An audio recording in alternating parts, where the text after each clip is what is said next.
इस पूरी तैयारी में प्रतिदिन के लक्ष्य पूरे करने वाला ही अंतिम लक्ष्य तक पहुंच पाता है। हर छोटे छोटे टारगेट पूरे करने पड़ते हैं। मैं आपको बताऊं कि अगर मुझसे कोई पूछे कि सर ये सारी चीजें आज आप जानते हैं क्या, तैयारी के समय नहीं जानते थे? जानते थे तैयारी के समय भी, फिर असफल क्यों हो गए? तो मैं स्पष्ट रूप से बता सकता हूं कि केवल और केवल असफलता का कारण रहा कंसिस्टेंसी। हमें आदत थी कि एक बार प्रयास करेंगे, दूसरे अटेम्प्ट में सीधे तौर पर जॉब पे लग जाएंगे।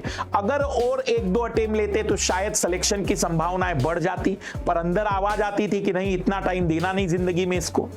मैं आपसे भी कहता हूं 2 अटेम्प्ट 3 अटेम्प्ट बहुत, इससे ज्यादा मत दीजिए। तय कर लीजिए क्या गलतियां हो रही है। तो मैं पुनः रिक्वेस्ट करूंगा, टाइम मैनेजमेंट सीख लीजिए। सीखना क्या है? सुबह से शाम तक का आपका पूरा शेड्यूल आपके पास होना चाहिए। बहुत रेस्ट्रिक्टेड नहीं होना चाहिए, फ्लेक्सिबल रखिए, लेकिन ये क्लैरिटी रहे कितने घंटे सोए आप, कितने घंटे पढ़े आप, कितने घंटे आपने बर्बाद किए, कितने घंटे की क्लास ली, ये पिक्चर क्लियर होनी चाहिए। कंसिस्टेंसी, जो कि मेरे अंदर भी नहीं है, रियल में आज भी नहीं है कंसिस्टेंसी। अगर किसी एक फील्ड में मुझे लगता है कि अब ज्यादा टाइम हो गया तो कई बार मैं चीजें बदल देता हूं, इसलिए इतने सब्जेक्ट पढ़ाता हूं ताकि मैं किसी तरीके से कंसिस्टेंटली पढ़ाते रहूंगा, क्योंकि एक सब्जेक्ट के बाद मुझे लगता है कि अब उस सब्जेक्ट में और क्या बताना है बच्चे को। कंसिस्टेंसी का मतलब यह हुआ कि आप किसी एक दिन 12 घंटे पढ़िए और अगले दिन 2 घंटे या अगले दिन पढ़िए ही नहीं, तो ये चीज अच्छी नहीं है। इस पूरी तैयारी में यदि आप मुझसे पूछे कि सिलेक्शन का मेन टर्निंग पॉइंट क्या है, तो कंसिस्टेंसी है।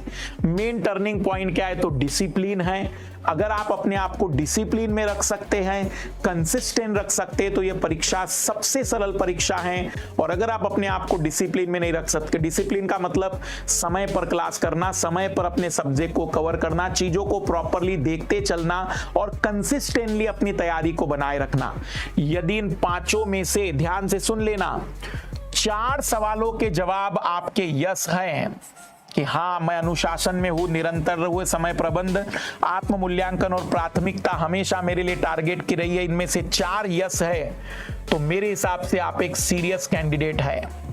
अगर आपके पास 3 की बातचीत है तो आपको डिसाइड करना पड़ेगा कि आगे क्या करना है, क्या 3 को 4 में बदलना है या रास्ता बदल देना है। और अगर आपका इसमें से केवल 2 है यस और 3 नो है, तो मैं आपसे कहूंगा कि आप एक बार घर वालों से पूछ लीजिए, आप उनको कॉन्फिडेंस में ले लीजिए कि क्या वो सच में आप पर भरोसा करते हैं। और अगर अभी भी भरोसा करते हैं तो सच में अब आप इन 5 को फुलफिल करने की कोशिश करिए।